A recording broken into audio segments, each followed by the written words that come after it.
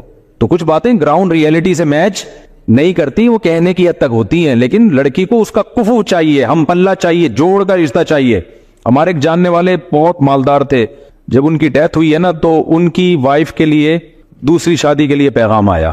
اب جس نے پیغام بھیجا, میں نے ان سے کہا کہ میں نے کہا یہ جو خاتون تھی نا, ان کے شوہر آج کی حساب سے, وہ تو اس زمانے میں تو وہ بنتی تھی 1 لاکھ روپے پاکٹ منی, آج کے حساب سے وہ 1 لاکھ کم از کم 10 لاکھ روپے ہوں گے. بہت پرانی بات ہے. میں نے کہا ان کی صرف پاکٹ منی 10 لاکھ روپے تھی, تو افورڈ کر لے گا؟ اس نے کہا نہیں بھائی 10 لاکھ تو میں نے خواب میں بھی, وہ لڑکی نے انکار کر دیا تھا ان کے رشتے کا نا. تو کہنے لگے مفتی صاحب تو آپ کہتے ہو دوسری شادی, میں تو کر رہا ہوں. اب لڑکیوں کے نخرے اتنے ہو گئے ہیں, ان کے الفاظ تھے لڑکیوں کے نخرے. میں نے کہا کیوں نہیں نخرے کرے گی بھائی؟ پہلا میاں اتنا مالدار آدمی تھا, وہ 10 لاکھ تو صرف پاکٹ منی دیتا تھا, یعنی آج کے حساب سے اس وقت تو 1 لاکھ روپے دے رہے تھے. تو کوئی تو اسٹینڈرڈ ہوگا نا, وہ کیسے ایڈجسٹ ہوگی؟ تو اس کا حل یہ نہیں کہ کوئی بھی بھیج دے پیغام, اس کا حل یہ ہے کہ اسی کے ریلیٹیو, اسی برادری کے جو تاجر ہیں, اس کے کزن ہو گئے, اس کا سگا بھائی ہو گیا, یا اسی کے جو اسٹینڈرڈ کے لوگ ہیں اسی علاقے کے, وہ فوراً نکاح کا پیغام بھیجے. پھر کیوں نہیں کرے گی وہ شادی؟ تو بیوہ اب تک بیٹھی ہوئی ہے, وہ کئی سال ہو گئے. تو اسٹینڈرڈ کا عورت چاہتی ہے کہاں شادی ہو اس کی, منہ سے بول لیں اسٹینڈرڈ کا ہونا. تو یہ سب لوگ جب کریں گے تو ہر ایک کو اس کے اسٹینڈرڈ کا ملے گا. یہ نہیں ہوتا کہ کوئی بھی آئے اور ایک واقعہ سناؤ, وہ آپ کو بہت مزہ آئے گا. یہ نام سے جانے دے, کوئی حرج نہیں ہے. ایک بندہ آیا میرے پاس, جب میں رابی پیرزادہ سے نہیں ملا تھا لاہور میں, رابی پیرزادہ نام ہے نا, رابعہ پیرزادہ, وہ جو ایکٹر تھیں پہلے, پھر توبہ کر لی انہوں نے, دیندار بن گئی. لاہور میں میری ملاقات ہوئی. میں جب آیا تو عثمان نے مجھے بتایا کہ ایک بندہ ملنا چاہ رہا ہے آپ سے. اچھا, بندے کے میرا شکل کا مذاق اڑانا مقصد نہیں ہے اس کا, لیکن بات ہی ایسی ہو گئی. بندہ بلیک اتنا کہ شاید اندھیرے میں نظر نہ آئے. وہ بات اس نے ایسی کی نا, اب دیکھو باریک, نہ ایجوکیشن, کچھ بھی نہیں. اچھا اب کیا ہوا ہے کہ بھائی ہم سے تو اچھا ہی ہوگا, ہماری یعنی وہ اعمال کے لحاظ سے ہم سے اچھا ہی ہوگا, میرا مذاق اڑانا مقصد نہیں ہوگا. وہ ملنا چاہ رہا ہے, میں ایک دفعہ مل لیا, پھر دوبارہ پر عثمان نے بتایا کہ میں نے کہا اس سے پوچھو اس کو کام کیا ہے, کیوں بار بار مل رہے. کہتے ہیں وہ یہ کہہ رہے کہ میں رابی پیرزادہ کے لیے مجھے میرا نکاح کا پیغام آپ کے ذریعے بھجوانا چاہ, میری وہاں شادی کرا. میں نے کہا بھائی اس کو بولو, مجھے نہیں پتا وہ میرڈ ہے ان میرڈ ہے, ہو سکتا ہے میرڈ ہو, مجھے تو اس کی تحقیق نہیں ہے. دوسری بات یہ کہ میرا اتنا ظرف نہیں ہے کہ میں آپ کا پیغام, میں نے کہا کوئی ڈیزائننگ آپس میں میچ نہیں. میں نے کہا آپ کو کھول کے دوبارہ جوڑنا پڑے گا, ریپیئرنگ سے آپ اس کے قابل نہیں بنو گے. ریپیئرنگ سے نہیں, ریپیئرنگ بھی ہوگی نا, بیوٹی پارلر میں کتنی بھی ریپیئرنگ, تیزاب سے نہا لو آپ. تو میں نے کہا بھائی آپ کو نا اس کو ان کو بتاؤ کھول کے دوبارہ جوڑنا پڑے گا آپ کو. اور جو عام مشینیں ہوتی ہیں کھل کے جڑ جاتی ہیں, انسانی دوا کھل گیا نا جڑتا نہیں. ریپیئرنگ والا میں نے کہا حساب کتاب نہیں ہے, تیزاب سے نہا لو شاید کچھ. تو میں نے کہا یار کچھ جوڑ کی بات کر رہے یار, کچھ بیچارہ تھا بھی غریب.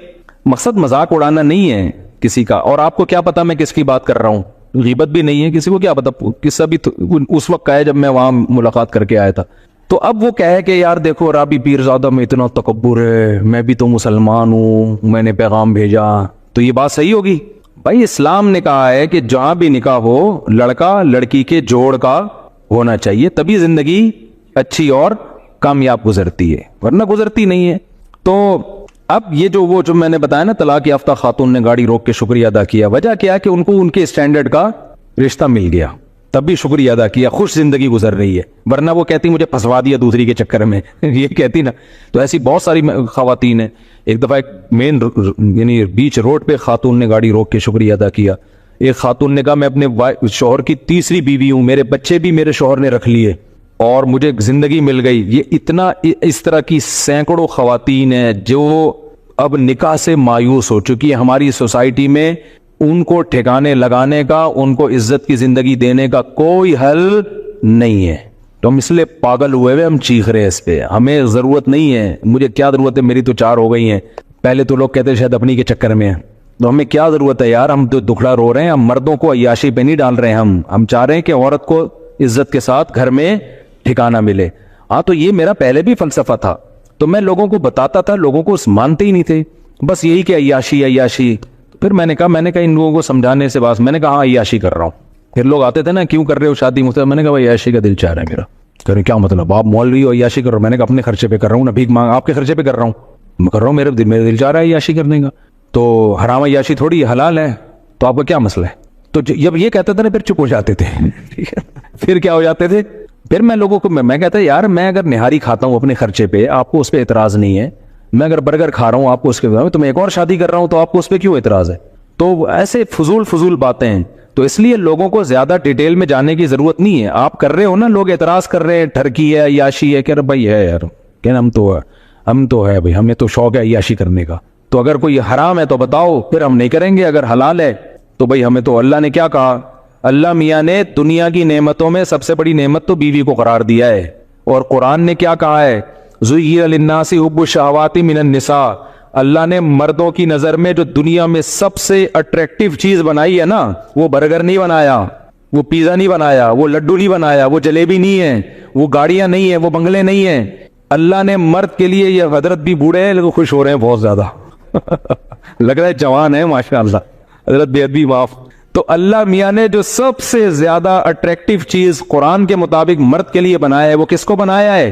عورت کو بنایا ہے۔ ہاں اس کو ذلیل مت کرو کہ ٹیشو پیپر کی طرح استعمال کرو، اس کی ذمہ داری لو، اس کو عزت کے ساتھ بیوی بنا کے گھر لے کر آؤ، اس کے بچوں کی کفالت کرو، اس کے باپ کو اپنا باپ بناؤ، اس کی ماں کو اپنی ماں بناؤ، فادر ان لا، مدر ان لا، برادر ان لا اور سسٹر ان لا، یہ سارے ان لاز آ جاتے ہیں نا جہیز میں، کیا خیال ہے؟ گرل فرینڈ سے کچھ بھی نہیں آتا، ہمیں جہیز بھی یہی ملا ہے، وہ والا جہیز تو ہمیں وہ ملا بھی نہیں، سالے میرے ماشاءاللہ ہول سیل کے حساب سے سب کو رسپیکٹ دینی پڑتی ہے، تو سسرز ہیں، ساسز ہیں، ٹھیک ہے نا، تو اللہ میاں نے کہا تو بھائی اگر لوگ تنگ کیا کریں نا، بولے ہاں بھائی ہم کیا کر رہے ہیں، ہمیں عیاشی کرنے جاؤ ایسی کی تیسی، تو میں یہ کہہ رہا تھا قرآن میں اللہ نے کیا کہا، حب الشہوات من النساء، سب سے زیادہ اٹریکٹیو ہم نے تمہارے لیے کس کو بنایا ہے؟ عورت کو بنایا، تو وہ ناجائز بھی ہے، وہ جائز بھی ہے، ناجائز عذاب ہے اور جائز کیا ہے؟ برکت ہے، رحمت ہے۔ ابراہیم علیہ السلام اللہ کے خلیل، انہوں نے نکاح کیا، ابھی میں نے بیان میں حضرت موسیٰ کا تذکرہ کیا نا، اللہ کو کتنے محبوب تھے موسیٰ کلیم اللہ، میں نے بتایا نا بیان میں، بار بار اللہ پروناؤن کی جگہ موسیٰ کا نام لے رہے ہیں، لمبی لمبی باتیں کر رہے ہیں۔ موسیٰ علیہ السلام کو جب مدین گئے تو وہ جو لڑکی آئی اس کے والد نے ایک دفعہ آفر کی کہ میں ان دو بیٹیوں میں سے ایک کا آپ سے نکاح کرنا چاہتا ہوں، 10 سال بکریاں چرانی پڑیں گی۔ حضرت موسیٰ نے کہا کہ ابے بھائی 10 سال بکریاں چراؤ پھر ایک عدد بیوی، میں دنیا سے مجھے بالکل بھی لگاؤ نہیں مجھے نہیں کرنی یا عیاشی، میں ایسے ہی زندگی گزاروں گا، اللہ اللہ کروں گا نہ۔ موسیٰ علیہ السلام نے فوراً کیا، ذالک بینی و بینک، ہاتھ بڑھائیں، میرا آپ کے ساتھ ایگریمنٹ کیا ہے، مجھے بیوی چاہیے، 10 سال بکریاں چرانے پر کیا ہوں میں راضی، فوراً قبول کر لیا۔ اس لیے علامہ ابن کثیر نے لکھا کہ اتنی بڑی فضیلت ہے نا نکاح کہ کلیم اللہ نے 10 سال مہر میں بکریاں چرائی ہیں، اتنی بڑی فضیلت ہے، اور اس کے بعد بھی موسیٰ علیہ السلام نے نکاح کی ہیں۔ بائبل میں ہے کہ 4 بیویاں موسیٰ علیہ السلام کی تھیں، تو کلیم اللہ کتنی شادیاں کر رہے ہیں؟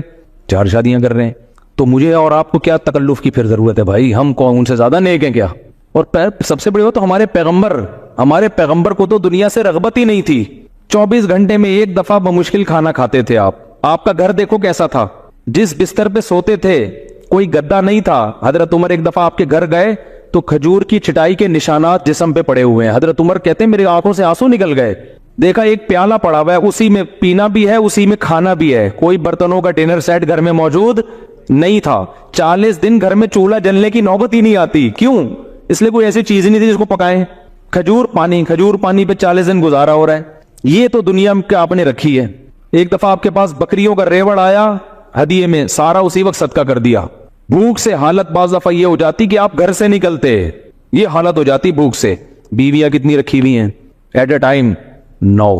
تو اس سے پتہ چلتا ہے بھائی اتنے دلائل کے بعد بھی کوئی بولے کہ نہیں تو پھر ڈھیٹ آدمی ہے، اس کا کوئی علاج، اس سے پتہ چلتا ہے بھائی اس میں اللہ نے کوئی برکت رکھی ہے، زیادہ نکاحوں میں، زیادہ اولاد میں، یہ برکت ہے، خوشیاں ہیں اس میں۔ تو نبی نے فرمایا حبب الی النساء والطیب، اللہ نے دنیا کی 2 چیزیں میری نظر میں محبوب بنائی ہیں، ایک نکاح اور ایک خوشبو بہت استعمال کرتے تھے نبی صلی اللہ علیہ وسلم، بہت زیادہ خوشبو۔